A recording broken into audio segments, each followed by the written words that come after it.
a todas y todos los que se van conectando a este en vivo. Hoy día vamos a hablar de la guía alemana S2K, la guía que publicó la Sociedad Alemana de Flebología y Linfología.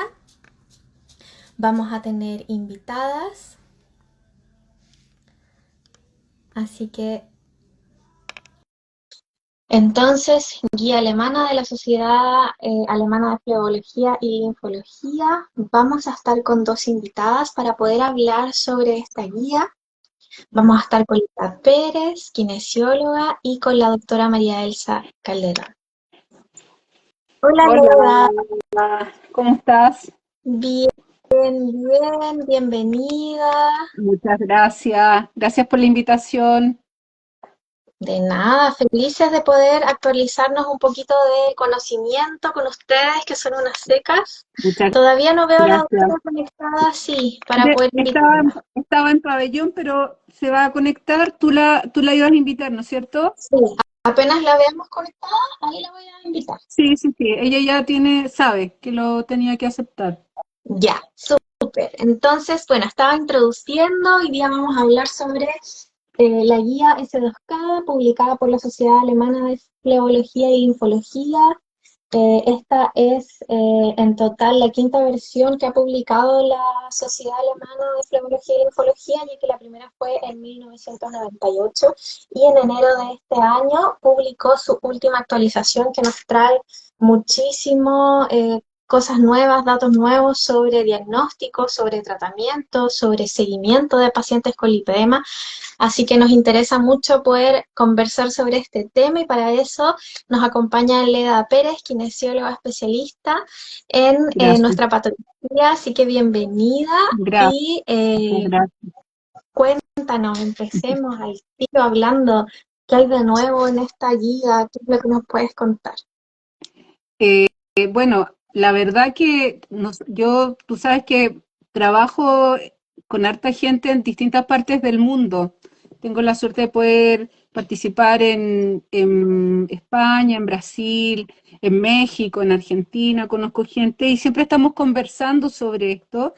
Y ya lo habíamos conversado con Mae, con la doctora Calderón, de que tenemos que considerar que esta es una guía alemana, o sea, las características tanto morfológicas como la idiosincrasia y la mirada que tienen puede ser un poco diferente a nosotras que tenemos características morfológicas y culturales incluso que son distintas a lo que Alemania en sí misma. O sea, hay muchas cosas en las que estamos de acuerdo y en algunas otras en que diferimos un poco.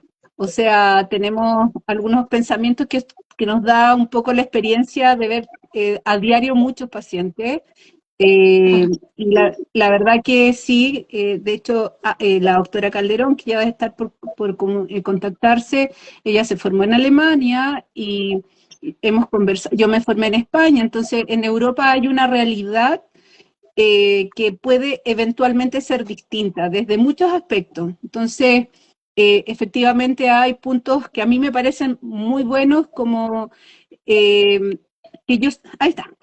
Hola, no sabía cómo conectarme, pero ya estoy acá. Acabo de salir de pabellón. Sí, Maravilloso.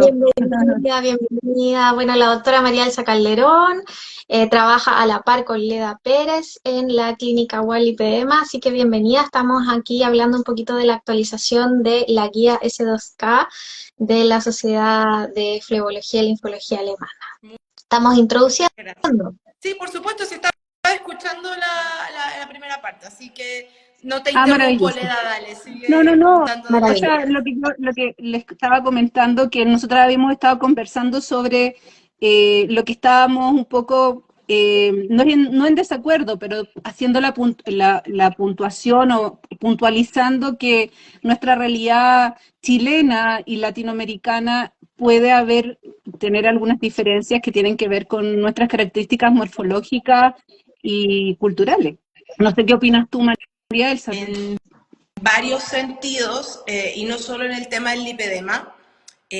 Nosotros una de las cosas que más nos interesa dentro del abordaje quirúrgico, porque tratamos de ver multifactorialmente a las pacientes con lipedema, pero es el tema del dolor, y tanto prequirúrgico como postquirúrgico. Y conversándolo con Sebastián Mayans, que es nuestro anestesista, él me hacía hincapié que el tema del dolor es distinto en todo tipo de cirugías, no solo en esta, que incluso las pacientes europeas tienen un umbral del dolor mucho más alto que el de las latinas en general. De hecho, es algo que nosotros queremos como investigar más en detalle y hacer un poco la diferencia. No es que nuestra idiosincrasia, cierto, es distinta, pero fisiológicamente y anatómicamente hay descripción, ya que desde el punto de vista del dolor, las europeas son distintas de las latinas. Entonces, algo que nos llama un poquito la atención de la guía es como es muy tajante con el punto de vista del dolor. Sí. Sin embargo, la misma guía dice dentro de sus párrafos que el edema, la sensación de tirantez, se tienen relación con el dolor y con el lipedema, son síntomas del lipedema. Entonces, lo que quizás para las alemanas es solamente distensión, nosotros sabemos que eso se traduce en dolor, y además lo hemos podido ver en las pacientes posoperadas, que ella misma decía, no, yo nunca tuve dolor, pero después de operada es como, pucha, parece que lo que tenía era dolor, porque ahora ya no lo siento, es como que ahí donde hace el cambio de switch. La conciencia del dolor, claro.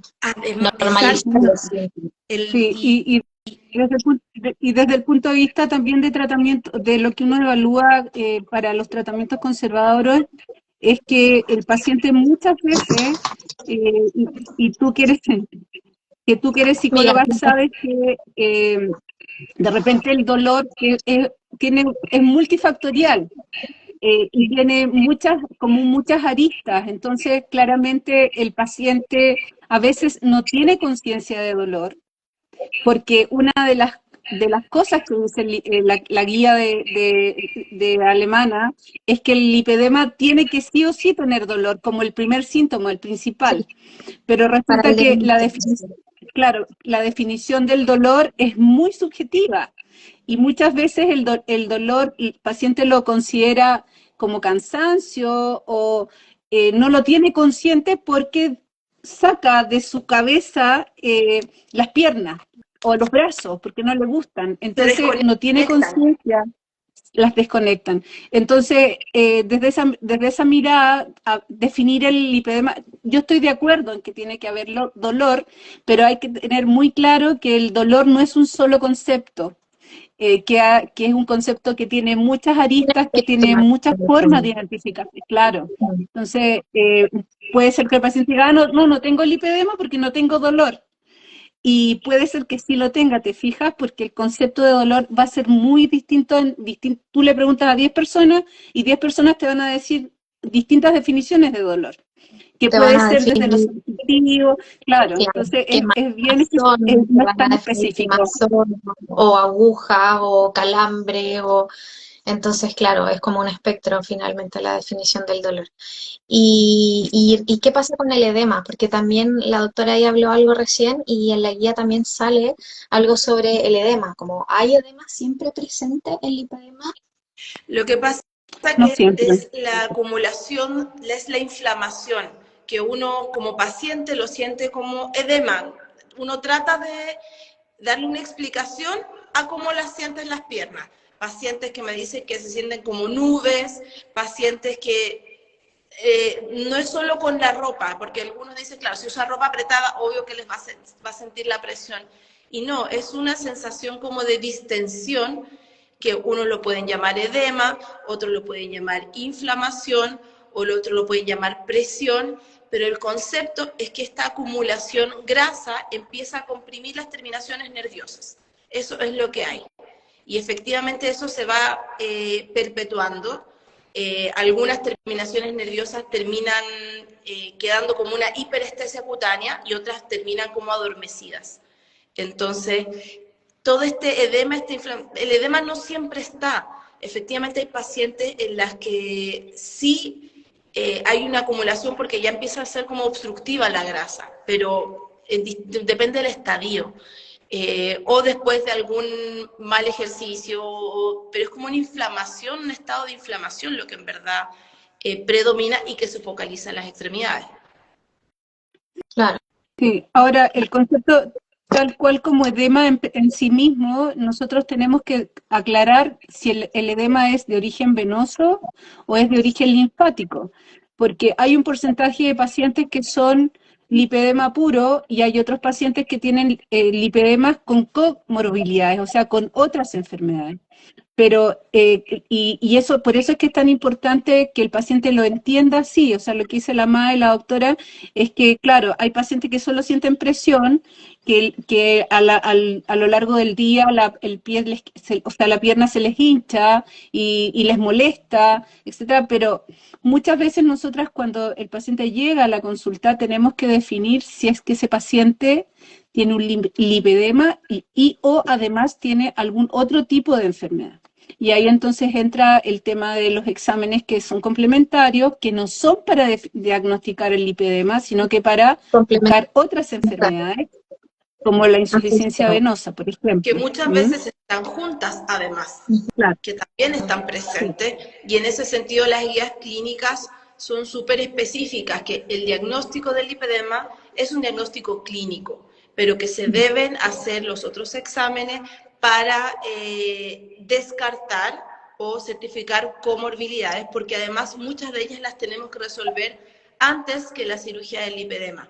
Si uno quiere ir derechamente a la parte quirúrgica, necesito hacer ciertos estudios, necesito investigar a la paciente, además de obviamente lo que siempre transmitimos mucho con Leda, de mejorar los otros aspectos de la calidad de vida, lo que yo hablo siempre de los 5 pilares, que eso desde que empezamos lo hemos tratado de reforzar y de educar, que son las cosas que uno tiene que tener como paciente para recién llegar al punto de la cirugía. Y antes de la cirugía, además, el Doppler tiene que descartar que hay una insuficiencia venosa, un reflujo, el calibre de las varices, en fin, las telangiectasias, que son estas arañitas vasculares, son muy frecuentes, van a estar, incluso después de la cirugía del lipedema, pueden igual estar, no es el objetivo de la cirugía.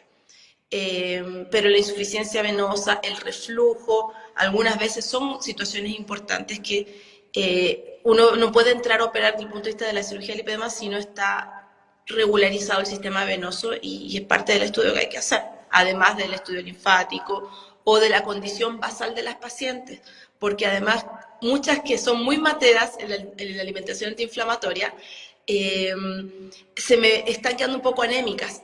Recuerden que en Chile las harinas son las que tienen el refuerzo de ácido fólico, las harinas blancas, la marraqueta.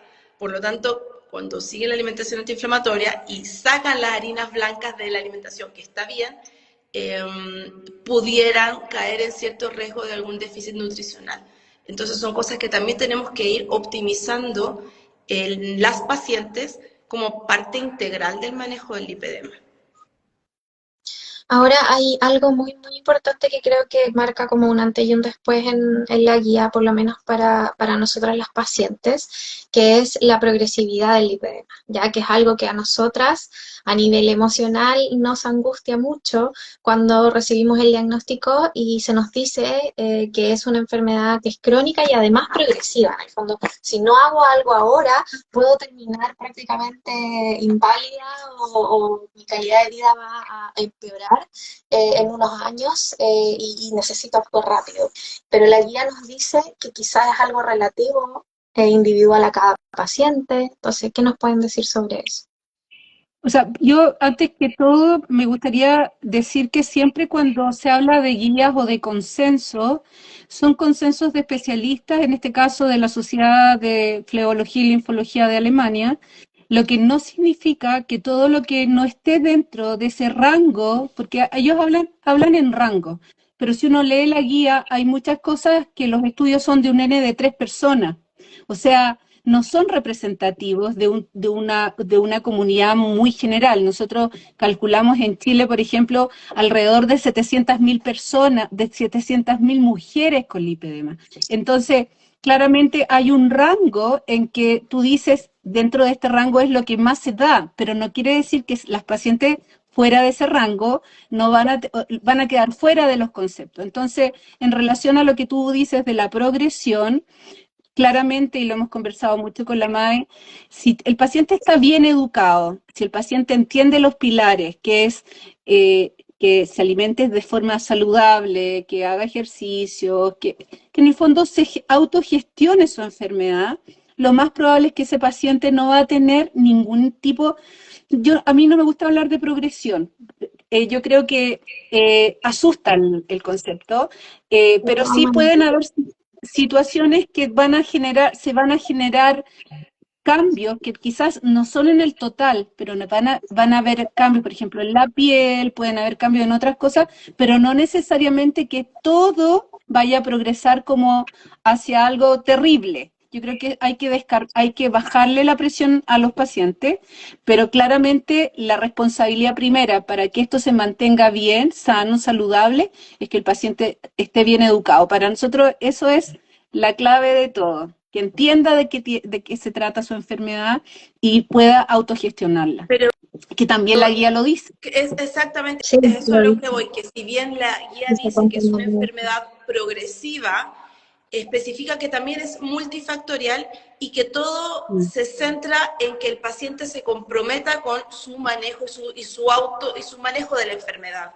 Y eso aplica para cualquier patología, para Enfermedad cualquier crónica. calidad de vida. Es obvio, yo no tengo lipedema, pero es obvio que si me descontrolo con la comida, que si no hago ejercicio, que si vivo estresada, voy a empezar incluso puedo, entre comillas, estar flaca, pero mis placas de ateromas, mi estrés, mi acumulación, mi cortisol, igual va a subir.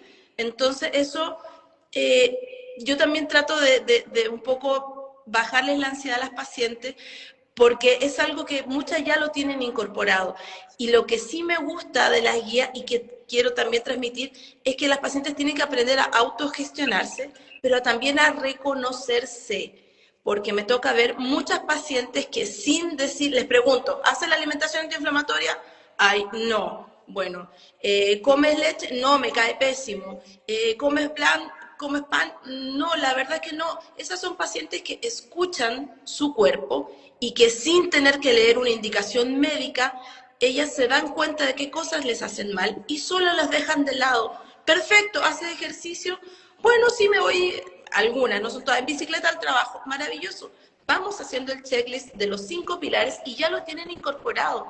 Y cuando te das cuenta como, bueno, la verdad te falta usar la compresión, te va a ayudar en tal y tal punto, podemos hacer la kinesioterapia, sí, estás todavía en algunas zonas inflamadas, pero la paciente ya está con todo el checklist. Si quiere operarse, perfecto, y si no quiere operarse, maravilloso, hagamos los exámenes de control, sigamos adelante, estoy embarazada, me quiero embarazar, perfecto, ten estos cuidados, usa la compresión. Hay muchas cosas que tienen que tomarlo como de manera más normal, más bien sentir que tienen un diagnóstico que explica muchas cosas que ustedes en algún momento no lo entendían. Ok, haciéndose cargo de eso, seguir con la vida, estudiar, trabajar, tener hijos, no tener hijos, viajar, algunas que viajan mucho, tengo muchas mineras, me encantan las mujeres empoderadas que están en el cuento y ellas se quieren operar porque no caben en las botas, no caben en el uniforme de trabajo, listo, porque se sienta, hay una señora mayor, hoy me va a matar, pero que tiene como 50 o 60 años y es como en altura me siento mal. Bueno, vamos trabajando para que llegue a la cirugía y pueda ella seguir haciendo sus cosas a 6.000 metros de altura. Entonces es eso, es más fácil de lo que quizás creen cuando les dan el diagnóstico. Es como relájense en el sentido de hay un diagnóstico que lo explica y están los pasos que ustedes pueden hacer y la enfermedad todos la estamos investigando y aprendiendo más de ella y probablemente el día de mañana ya se descubrió el gen del lipedema que está alterado, el día de mañana no hablo de manipulación genética, pero sí hablo de tal vez medicamentos, de tal vez algo más agresivo que para muchas dicen la cirugía les da miedo, es súper válido, pero hay otras cosas que uno puede hacer en pro de manejar la enfermedad. Sí, y el acompañamiento para adquirir esos hábitos finalmente es como lo fundamental para poder mantener un estilo de vida que se acomode también con lo que tú haces, como dijeron ustedes, como que la enfermedad no sea la que te controle, sino que tú puedas hacer tu vida como una persona cualquiera que tiene que tener unos ciertos cuidados para mantenerse sintiéndose bien, pero no por eso en el fondo algo que va a cambiar por completo la manera en que yo me veo a mí misma, a mi futuro. Me encantó eso de tengan hijos, no tengan hijos, como no dejen que la patología les controle su vida y sus sueños. Exacto. Hay muchas cosas que podemos hacer. Sí. En todo Ahora, caso, yo, tú sí, has controlado varias pacientes operadas, de las que se iban a España, de las que se han operado fuera. Yo tuve la suerte de ver muchas pacientes de 10 años de operada cuando estuve en mi formación en Europa, y las alemanas muy relajadas, no hacían una dieta muy estricta, pero claramente se notaba que comían bien, iban todos los días en bicicleta al trabajo, bueno, hacían caminata nórdica, aquí no todas tienen esa posibilidad, pero a los 10 años de operada, tú las veías y eran una paciente con unas piernas normales, viendo las fotos del postoperatorio que el doctor Offerman las tenía, es como, wow, en verdad se ha mantenido, ojalá en 10 años más yo siga teniendo mis mismas piernas. Entonces, es eso, que cuando nos preguntan de los resultados a largo plazo de la cirugía también, es un poco lo mismo que de la progresión de la enfermedad. Depende de la paciente, depende del estilo de vida que la paciente decida llevar. Me da pena cuando algunas dicen, estoy cansada, estoy agotada con la alimentación, estoy agotada con hacer dieta. Ahí es un poquito difícil porque si lo ven con esa... la psicóloga eres tú, pero si lo ves Pero con esa la negatividad, mentalidad, es la como... mentalidad sigue siendo que te controla la enfermedad y no tú tienes un estilo de vida. Y me da pena porque, bueno, y con el ejercicio no es que me duele si hago ejercicio. Ahí las guías lo dicen. El ejercicio disminuye el umbral del dolor. O sea, disminuye el dolor, por lo tanto, aumenta el umbral del dolor. Entonces, ¿qué mejor ejemplo para eso? Mientras más ejercicio logres hacer, estamos claros que la grasa del lipedema va a seguir ahí, pero tus niveles de dolor van a disminuir. La grasa no lipedema la vas a controlar mejor, por lo tanto, lo que tengas ahí es tu grasa del lipedema, que sabemos que es rebelde, pero la estamos controlando, y si el día de mañana te quieres operar, perfecto, vas a quedar en foja cero de grasa o una mínima capa de grasa, que también se puede controlar, y el día de mañana que no limitar la progresión. sí, en general lo que nosotros vemos, y ya desde antes de que partiera acá en Chile con todo, es que un paciente bien educado puede salir, como hablamos nosotros, puede egresar de las manos nuestras, porque va a manejarse bien. Entonces, por ejemplo, el tema del ejercicio y todo lo que me convoca como fisioterapeuta, la fisioterapia, igual hoy día hay una confusión con el tema de pensar que esto es algo estético o que es un tema de obesidad. La otra vez nosotros subimos en nuestra red una paciente que era bien delgada y que se había operado. Y entonces los pacientes tienen confusión con el lipedema, y entender que el lipedema como enfermedad no es solo de un grupo de pacientes. Me refiero a que no es solo que la paciente que tiene lipedema tiene que ser sí o sí gorda, entre comillas, o porque hace mucho daño. Por ejemplo, esa paciente que nosotros subimos y que hubo comentarios diciendo, pero esta paciente tiene lipedema si es tan delgada. Y es importante entender que el lipedema de verdad es un tema de la sintomatología, de lo que pasa con esas piernas y esos brazos.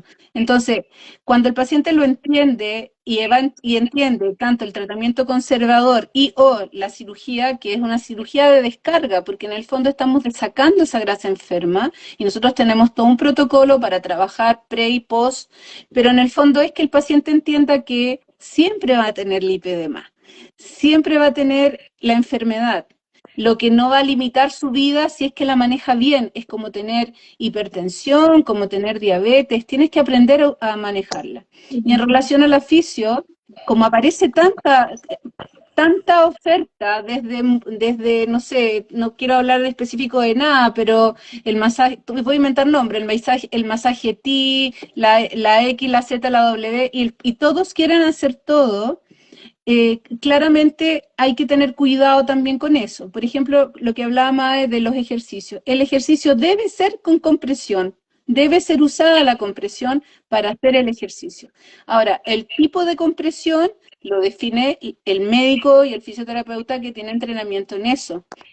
Porque a mí me pasa la consulta que hay sistemas de compresión, que yo entiendo que esto es caro, es un tema súper caro para muchas pacientes y buscan las alternativas más económicas y es lógico, pero tienen que tener cierto grado de acompañamiento profesional técnico, porque todo lo que ustedes quieran hacer o puedan hacer tiene que ser en base a algo, un análisis concreto, profesional y serio de la enfermedad.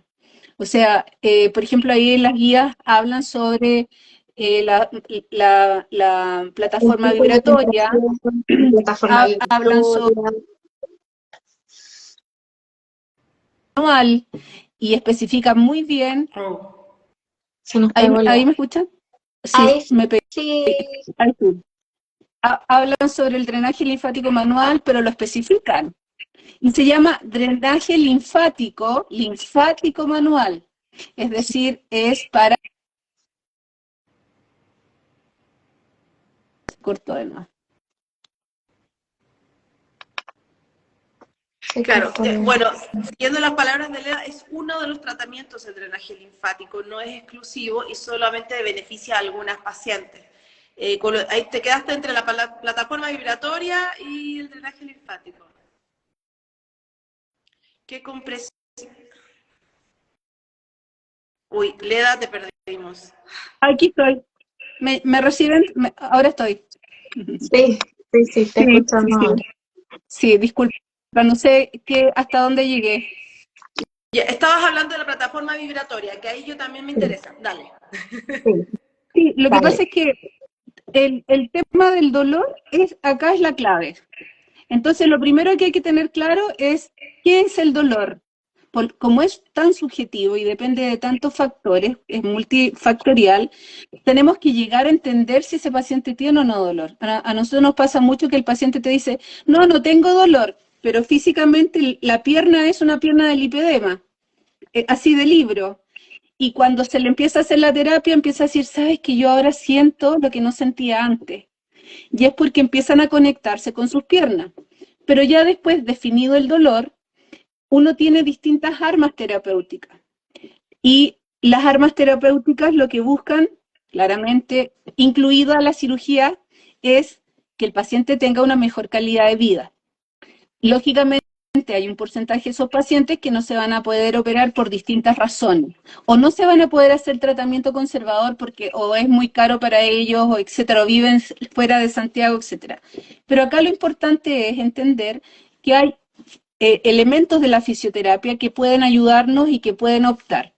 En la plataforma vibratoria, lo que se está buscando, lo mismo que con otras técnicas, es subir el umbral del dolor, pero el umbral del dolor para la presión, no es para cualquier dolor, es para No, el dolor que generas por presión, o sea, ese dolor cuando te tocan, cuando cuando se se te sube el roza la ropa, muy pulgar. claro. Ahora, en relación a la plataforma vibratoria hay que entender que hay que analizar bien porque puede vibrar horizontal, puede vibrar vertical y las frecuencias son importantes. Entonces ahí entra porque de repente la gente se compra plataformas que son no son plataformas. Claro, que ¿Te sale en la fijas? tele, Antena 3 Claro, directo, que venden compre cosas ya. así. Claro, entonces hay Claro, que hacer el análisis, ¿no? Porque, por ejemplo, cuando las frecuencias son eh, muy bajas, pueden dañar los huesos. ¿Mm? Entonces hay que entender que esto es a nivel supraponeurótico, es muy superficial. Ahí es donde nos está doliendo, en la parte donde está la grasa superficial. Ese es un tema. El tema del drenaje linfático manual. El drenaje linfático manual, y está también escrito ahí en esta guía, habla que es para el paciente que tiene edema de origen linfático. Lo mismo que la presoterapia secuencial, ¿no es cierto? Que es estas botas que se inflan y se desinflan. Eso está pensado para el edema de origen venoso. Y Y lo también que tiene nosotros riesgos. tenemos... ¿Ah? Y también tiene riesgos usarlo, Y también que tiene lo riesgo, usan, se los claro, compran para porque la casa y lo usan horas y no es la idea, es y peor. te genera más fibrosis si es que tú estás, porque estás sacando el agua, pero no estás sacando las proteínas de gran peso molecular. Entonces, hay un tema ahí que es importante de ser guiado. Nosotras, por eso nos gusta conversar con ustedes, porque en el fondo ya sabemos que llegan a mucha gente y porque son temas controversiales. O sea, de repente la misma guía habla de que baja el costo, la presoterapia secuencial, las botas, bajan el costo de un drenaje linfático porque ocupa menos mano el terapeuta. Pero eso no Claro. debiera ser un tema, ¿te fijas? Porque lo importante acá es que el paciente se sienta bien. Entonces, a nosotros nos ha pasado pacientes que usan casi todos los días, al final llegan como piedra con sus Es sus súper piernas, difícil porque llegan operarlas muy también. fibróticas. Es muy difícil operarlas también. Entonces, todo tiene sus bemoles, no existe el 100% ni el 0%, en nada, Sí. tú sabes, en esto, pero hay cosas que es importante tener claras. Lo mismo que Mira, los tejidos, ¿qué tejido? ¿El plano o el circular? Ahí eso empieza iba a otro tema preguntar, que me interesa. sí. Sí, Sí, eso iba a preguntar, sí, porque también habían algunas indicaciones como, por ejemplo, que la compresión no reduce, por ejemplo, la grasa del lipedema, que eso es como algo que está como consenso. sí. Exactamente. Sí. No, La compresión ayuda a que evite la progresión. Un poco lo que conversamos, que en el lipedema, el adipocito es una célula que está rodeada de líquido inflamatorio, de interleuquina, de una estroma, que es lo que genera que es cómodo decir la inflamación, en verdad, es un conjunto de cambios histológicos que hay.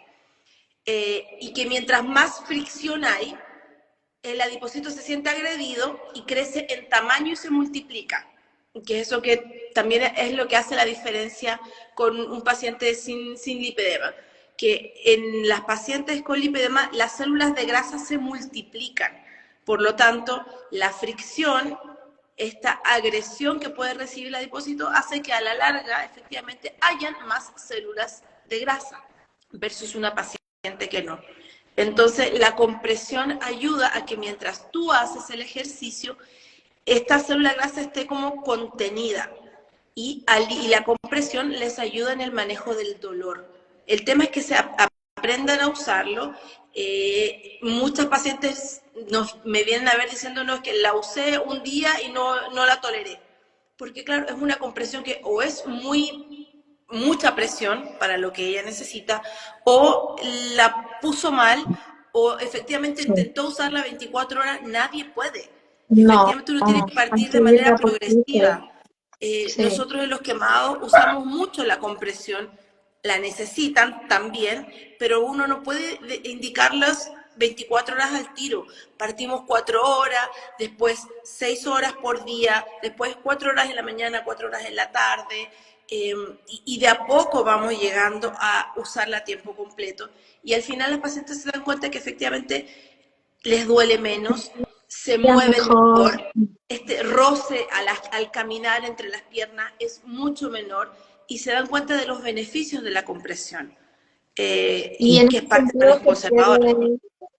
se puede usar, por ejemplo, para poder llegar a la compresión ideal. Pensemos, no sé, que la compresión para esa paciente es de 20 a 30 milímetros de mercurio, pero no las tolera aún. ¿Puede empezar a usar, por ejemplo, de una compresión menor de 15 y que Sí, se acostumbre bien y luego sí, subir a 20 en el proceso de llegar a esa compresión? Todo sí, suma. sí Es se mejor puede. que nada. O sea, sí, este es nuestro eslogan.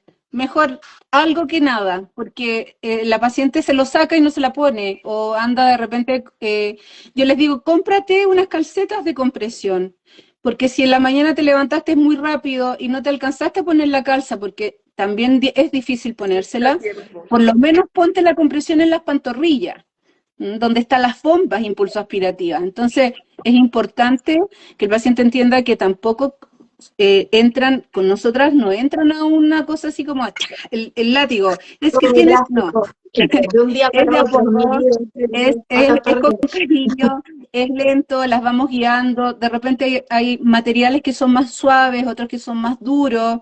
En los sistemas de compresión hay un montón de conceptos, desde el concepto de compresión circular o de compresión plana, que se separa, pero también de compresión de trabajo y pasiva. Entonces, por eso que esto es todo un mundo de cómo es lo que hay que hacer. Hasta Y el también, mal puesto les puede doler y claro, generar un torniquete, que si uno claro, dice súper inocuo, Claro, no, que te también queda puede apretado dañar si lo usan mal. sí, claro, sí, típico que se queda apretado detrás de la rodilla, por ejemplo, se te acumula ahí la panties que quizás no era la talla claro, correcta.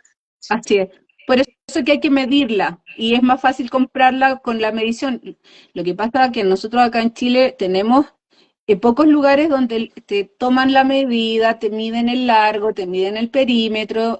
Es difícil, pero Sí, tenemos lugares que sí se han puesto, un poco se han alineado con nosotras en eso y nos están ayudando un montón, porque es súper importante el sistema de compresión, es parte del tratamiento del lipedema.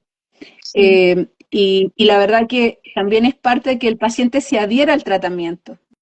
¿Te fijas? Pero La adherencia al tratamiento es muy importante. igual alguien Sí, preguntaba qué tipo de ejercicio, qué compresión usar según el tipo de Sí, ejercicio, era para hacer ejercicio. qué pasaba. Dice, ¿qué compresión para actividad física depende de la paciente? Depende o sea, también, bueno, sí, hay conversa tú, pero yo me gusta la idea de ejercicios en el agua, que sí. ahí no necesitan compresión y son súper, súper buenos tanto para mejorar el efecto de bomba, queman muchas calorías, es muy llevadero para las pacientes de más edad o pacientes embarazadas, en fin. Pero y en la piscina no necesitan compresión, pero el tipo de ejercicio ahí tú conversa mejor le da esa parte. Lo que pasa es que desde el punto de vista de la compresión específica va a depender mucho del paciente, porque hay pacientes que son de piernas más bien cónicas, así, que son muy anchas desde el muslo y son más finas hacia abajo. Desde la teoría, lo mejor sería un tejido plano, desde la teoría. O sea, mandar a hacer un sistema de compresión de tejido plano. Desde la realidad chilena, por eso yo hablaba al principio que tenemos que ubicarnos en esta realidad, tenemos que usar sistemas de compresión circulares y ojalá 20-30, y cuando ya el paciente tiene alguna otra comorbilidad, como por ejemplo el linfedema, tendríamos que subir a 30-40. Pero cuando esos pacientes tienen estas formas cónicas, a veces hay que ponerles rellenos en las zonas donde se generan pliegues, para que lo que decía la MAE, no se genere este torniquete, porque la sistema de compresión se mete adentro de ese pliegue y genera el torniquete. Entonces, para efectos del ejercicio, siempre tiene que ser con compresión, siempre. Y la compresión va a ser dependiendo de cuándo empezó a hacer ejercicio y cuánto tiempo lleva usando el sistema de compresión. O sea, ahí puede ser el bajo, la clase 1, que es de baja compresión, o puede ser media o alta. Va a depender de cada paciente. Pero lo que sí se tiene que saber el paciente es que tiene que usar compresión. No puede hacer ejercicio sin compresión. Que la gente se lo saca, me dice que estoy insoportable, yo no puedo. Tenemos un proveedor que nos está dando ahora la posibilidad de compresión con un elástico que tiene ventilación, sobre todo para este tiempo de calor. ¿Mm? Y eso es súper bueno para las pacientes, por la adherencia que te decía yo. Pero desde el punto de vista del ejercicio, siempre con compresión, a no ser que hagan ejercicio en agua, que yo estoy completamente de acuerdo que nosotros lo indicamos. O sea, si se pueden meter a la piscina, hacer bicicleta, es súper bueno. Y la Súper, misma súper bueno. guía Pero no todo el mundo tiene esa opción. en la misma guía es uno de los ejercicios que se recomienda también como consenso desde Alemania. Sí, pero Hay una en, pregunta. en los estudios no dice que sea mejor que no hacerlo, o sea, es recomendado, pero si tú no tienes piscina y haces ejercicio con compresión, igual Claro. tú vas a tener un buen efecto. Eso es También, importante que el claro, paciente lo entienda. claro. Sí. Hay una pregunta ahí súper específica. Dice, tengo una duda sobre el hormonal. ¿Qué sucede si se utiliza testosterona? ¿Podría disminuir? Me imagino disminuir el lipedema, ya que es un factor estrógeno, progesterona. El tema hormonal es mucho más complejo que quitar o poner hormonas. De hecho, cualquier desequilibrio hormonal te genera mayor inflamación. En sí, el adipocito, la lipogénesis es lo que produce y hace el alcance las guías clínicas, es lo que genera mayor liberación de trastornos de la insulina, los trastornos de la glucosa, y a la larga eso genera más inflamación. El jugar con las hormonas, el endocrinólogo y el ginecólogo, o sea, nosotros sabemos que el uso de estrógenos son proinflamatorios, que los cambios hormonales, más que poner o sacar, son proinflamatorios, y es por eso que muchas pacientes gatillan su lipedema con los cambios hormonales, la primera regla, los embarazos, la menopausia. Estaría hablando de más diciendo si ayuda o no, pero por concepto, el estar haciendo estos cambios hormonales, no, por lo menos en la charla que estuvimos recién en Brasil, que habló la endocrinóloga, en ningún momento se usó como tratamiento. De hecho, se hace el alcance de que no hay un remedio para tratar el lipedema, no hay una pastilla que uno pueda usar. Pero sí, y las guías sí lo mencionan, es que uno debe tratar de mantener niveles glicémicos normales, y eso es con una alimentación equilibrada o eventualmente con fármacos. Hoy por hoy existen los múltiples controles del IGP que controlan los niveles de glucosa, de peso, pero de manera secundaria. El objetivo es lograr un nivel glicémico normal, que eso no se traduzca en mayor inflamación. Oxidación e inflamación. Muchas gracias, doctor. Muy clarito. Nos van quedando solo 20 minutitos y nos quedan todavía dos temitas como importantes sobre la guía que nos gustaría conversar. Lo primero es, bueno, el área psicosocial, que es algo que a mí me interesa muchísimo, por supuesto, y algo que a mí me encantó que sale en la guía es que se debe incluir como parte del proceso de diagnóstico, así como el diagnóstico clínico que hace el doctor que está evaluando la parte psicológica, y poner ojo si es que hay enfermedades de salud mental. En el fondo, si la salud mental está afectada a nivel moderado o grave, debe ser tratado sí o sí antes de someterse a una cirugía. Eso es lo que a mí más me llamó la atención, sobre todo cuando estamos hablando de trastornos de la conducta alimentaria moderados o graves, deben ser tratados antes de las intervenciones quirúrgicas. ¿Qué nos pueden decir sobre eso? Bueno, completamente de acuerdo. O sea, en la experiencia clínica diaria, que es de una intensa cantidad de pacientes con lipedema, vamos desde temas de ansiedad hasta pacientes con intención suicida, o sea, pasando por depresiones, trastornos de conducta alimentaria. Claramente esos pacientes, igual que cuando se van a hacer cualquier cirugía o cualquier tratamiento, deben ser diagnosticados desde el punto de vista psicológico, emocional o psiquiátrico. Manejados, y en ese diagnosticados y manejados, lógicamente. Así como antes de la cirugía, si el paciente tiene una insuficiencia venosa, se tiene que corregir la insuficiencia venosa primero, con el tema del trastorno psicológico o problemas emocionales, nosotros lógicamente tenemos que considerarlo, no se puede no obviar. Te cuento, antes cuando no teníamos WOL en Chile, hubo pacientes que se querían ir a operar a España, y nosotras no dejábamos que se operaran si es que estaban con algún problema emocional importante. Y eso es claramente es porque hay que considerar al paciente en la integralidad, o sea, es un todo, no es solamente las dos piernas y los dos brazos, o sea que completamente de acuerdo. Sí. No sé Quizás qué hay opinas tú, algo Mar. que se puede hacer como para poder trabajar de manera como más integral en el proceso de evaluación es aplicar, por ejemplo, cuestionarios. Hay muchos cuestionarios que son rápidos, de fácil aplicación para cualquier profesional de la salud que por supuesto esté capacitado, pero que uno se puede capacitar para poder identificar, por ejemplo, patrones y sintomatología depresiva, ansiosa o trastornos de la conducta alimentaria.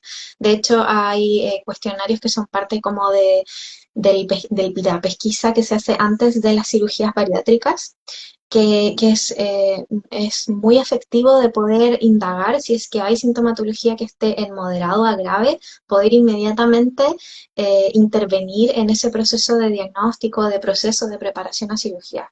Mm. Así que creo que esto abre un camino muy grande y bonito para poder considerar la parte psicosocial en el diagnóstico propiamente tal del O lipedema. sea, de partida, el que el paciente sepa que tiene lipedema tiene como doble cara, porque primero se alivia porque por fin sabe lo que tiene, pero al mismo tiempo tiene que vivir un duelo que significa aceptar que tiene una enfermedad crónica. Entonces, es un tema, un manejo técnico profesional de gente que como tú, que está formada para eso, pero claramente nosotros lo tenemos que pesquisar y son derivadas si es que es necesario, lógico. Ahí la paciente dice, ¿cuál es la importancia del manejo del estrés? Yo creo que esa respuesta la tienen que dar.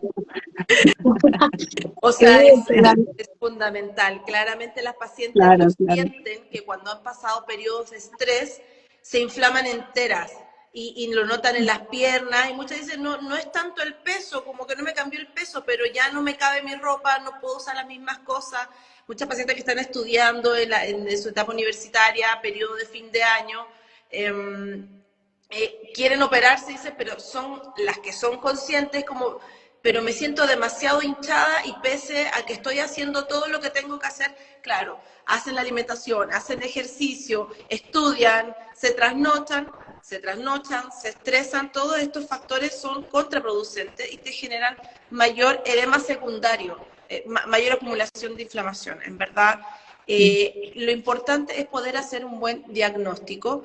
Hoy por hoy, las pacientes con obesidad que van a ser sometidas a una cirugía bariátrica, en los centros acreditados más grandes, hay un equipo multidisciplinario que las evalúa y efectivamente ven qué paciente va a seguir adecuadamente las indicaciones quirúrgicas y va a tener un postoperatorio adecuado, tanto por el riesgo, porque se pueden morir si no hacen las indicaciones que corresponden, así como que los resultados de la cirugía a la que se están sometiendo es una cirugía mayor y no van a tener ningún resultado si la paciente no es consciente de su realidad.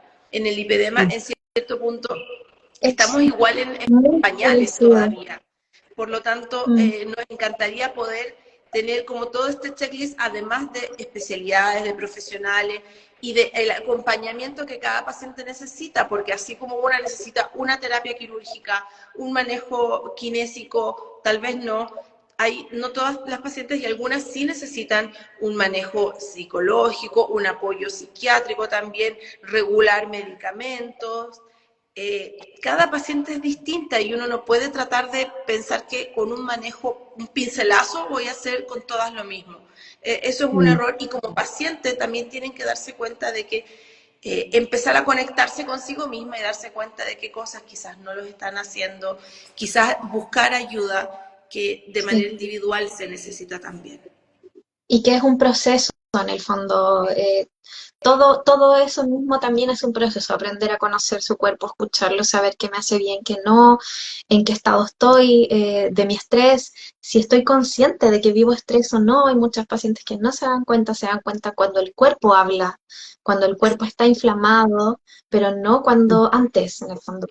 Trabajar en la identificación, en la gestión de las emociones para saber cuándo estoy empezando a estresarme y poder prevenir, trabajar con herramientas, aplicar hábitos en tu vida cotidiana, mindfulness, hacer otras cosas que te ayuden, sí, bordar, cantar, pintar, cosas que tú sabes que va a ayudar a gestionar esas emociones que se están empezando a acumular y pueden transformarse luego en un estrés que, claro, como tengo una enfermedad que es inflamatoria, va a despertar un montón de síntomas en mi cuerpo. Así que muchísimas gracias por esa parte y vámonos ahora a los últimos minutitos que nos quedan a hablar propiamente tal de cirugía, porque la guía también nos entrega varios puntos importantes, como por ejemplo que existen ya como las dos técnicas establecidas, tenemos la WAL, la PAL, nos dice también un máximo de grasa a extraer, por ejemplo, nos dice que son un cierto porcentaje sobre el peso corporal, también nos dan algunas indicaciones sobre edad, dice como estrictamente desde 18 hacia arriba, que no se pueden operar pacientes de menos de 18, entonces hablemos un poquito de eso también. Mira, muchas de las cosas que salen en la guía, nosotros ya las estábamos aplicando con Leda, bueno, es parte porque las dos tuvimos la formación europea. Y una de las cosas que me gusta que ustedes lo puedan saber es que el índice de masa corporal no es un factor relevante, no es un factor representativo, porque en el índice de masa corporal te mide el porcentaje de grasa corporal de todo tu cuerpo, mientras que las pacientes con lipedema, la grasa está focalizada en las extremidades. Por lo tanto, uno las mide a las pacientes, le saca el IMC y lo deja como registro en la hoja.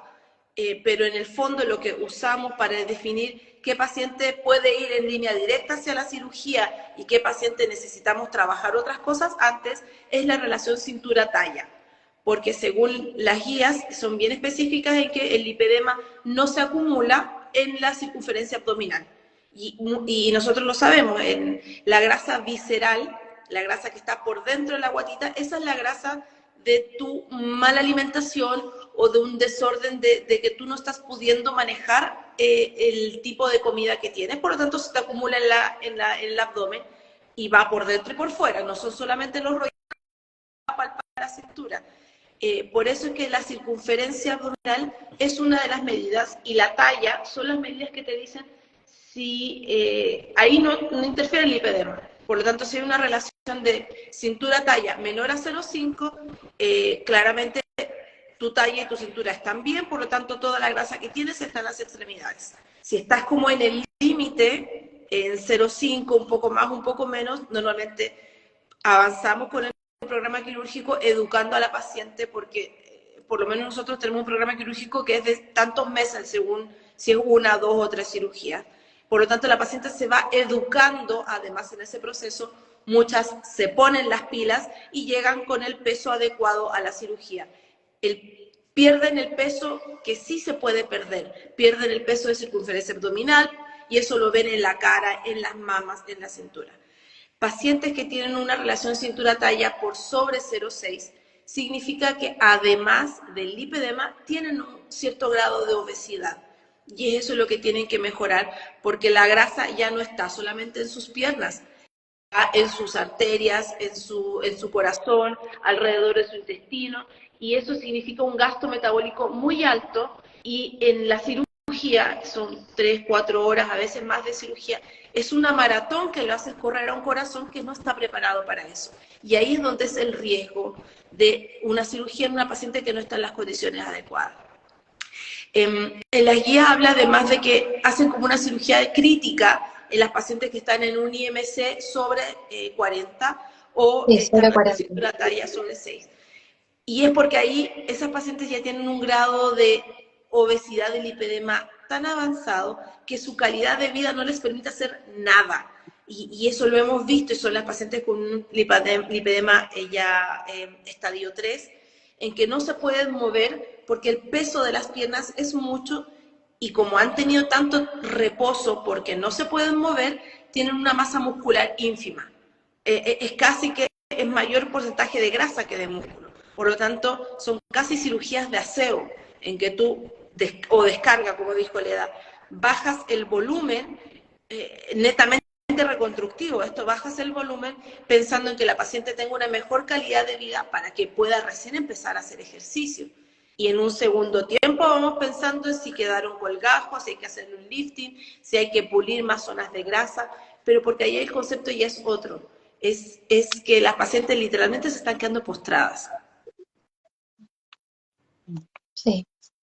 Mm. Lo otro importante es esto que les decía de la mayoría de edad, como no someter a pacientes menores de 18 años a una cirugía.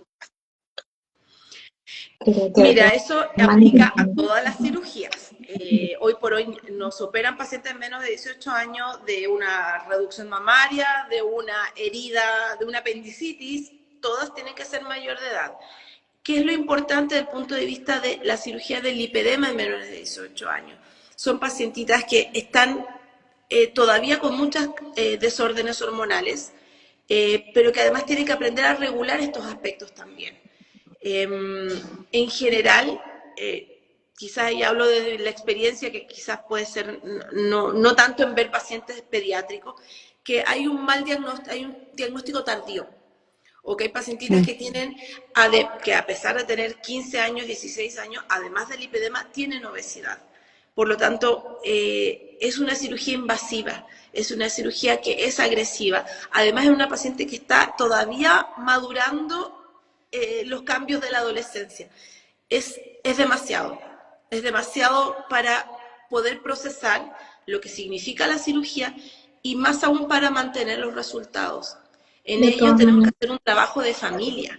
Pacientes de menos de 18 años hay que tratar al papá, a la mamá, a la paciente, reforzarlos a ellos, reforzar a la paciente con los 4 pilares, quitando la cirugía.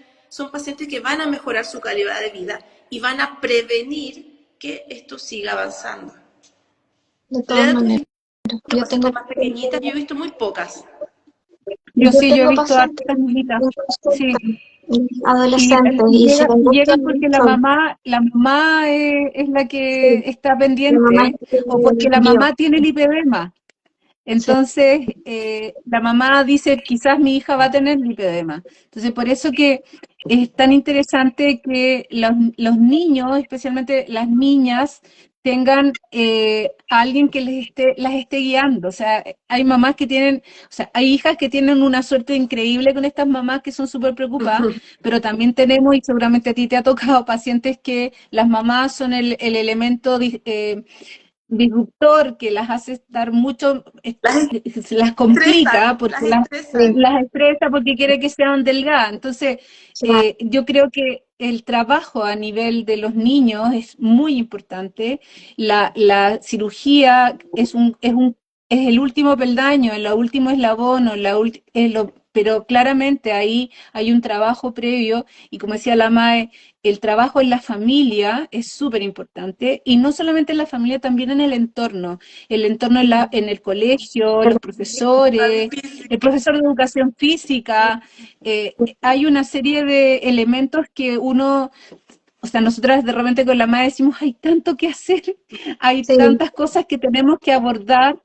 Pero para y por eso que esto un poquito, y estos espacios nos ayudan mucho. Estos espacios son súper ayudadores, sí. Y parte de lo que nos ayudó a hacer es eso, es educar un poco desde chiquititos, desde también buscar el colegio, hacer charlas. Claro.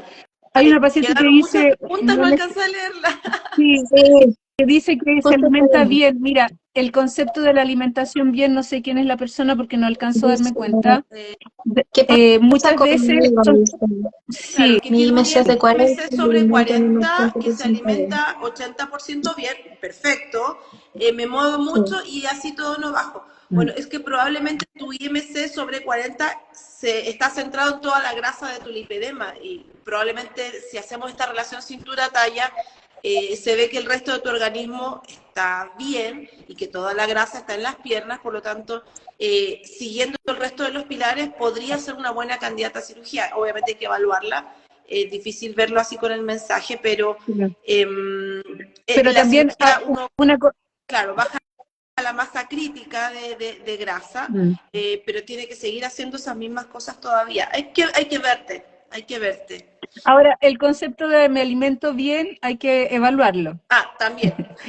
Eso es cierto. Porque a veces el alimento bien es que tomo jugo de frutas en la mañana y ya uno dice, hay una serie de conceptos que hay que ir educando. Y depende también que de eso ella misma, como qué es lo que ella necesita también, quizás claro, come cosas claro. que no sabe que le hacen Es que mal, no sé. los conceptos Exacto, son tan relativos, ¿no? hay que Es tan relativo, ¿no?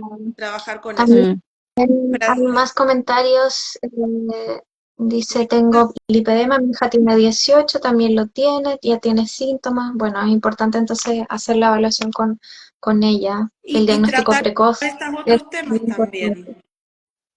Mm. Mm. Doc, ¿siempre se ve comprometido los vasos linfáticos en esta cirugía? No, de hecho, la cirugía, la técnica correcta de la cirugía respeta el trayecto de los linfáticos, por lo tanto uno no los daña. Es parte como de la... No es la técnica quirúrgica, no es que una sea mejor que la otra. Y la guía los dice, tanto PAL como WAL son técnicas que se usan para la cirugía del lipedema. El tema es usarla bien. Y eso es como en todas las cosas.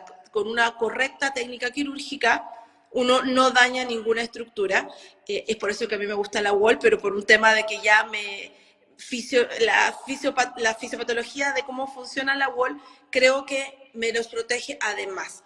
Pero son técnicas validadas. Y yo como para agregar, es que el proceso postquirúrgico que me toca a mí después que la MAE opera y que es inmediato, nosotros partimos hoy día por una paciente, mañana la vemos en la consulta, el proceso postquirúrgico es muy rápido. El paciente se recupera muy rápido, porque efectivamente el sistema linfático y el venoso, los capilares, son dañados mínimamente. De verdad, los pacientes no se lo pueden creer que a la tercera semana ya están como que nunca se hubiesen operado. Cambiando Y el año. esa es la gracia en nuestra experiencia, digamos, ¿ah? En nuestra experiencia Work, yo también respeto que hay otras técnicas y que eventualmente también andan súper bien, pero en nuestra experiencia clínica los resultados, tanto por la cirugía, por la mano de la cirujano, que en este caso es la María Elsa, y por todo el proceso pre y posquirúrgico, porque igual hacemos un proceso prequirúrgico en que preparamos el tejido, desinflamamos lo más posible al paciente.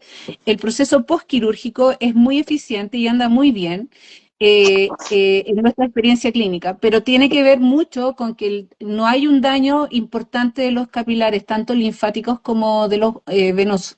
¿Mm? Sí. O sea, la restauración es Buenísimo. muy rápida. Sí.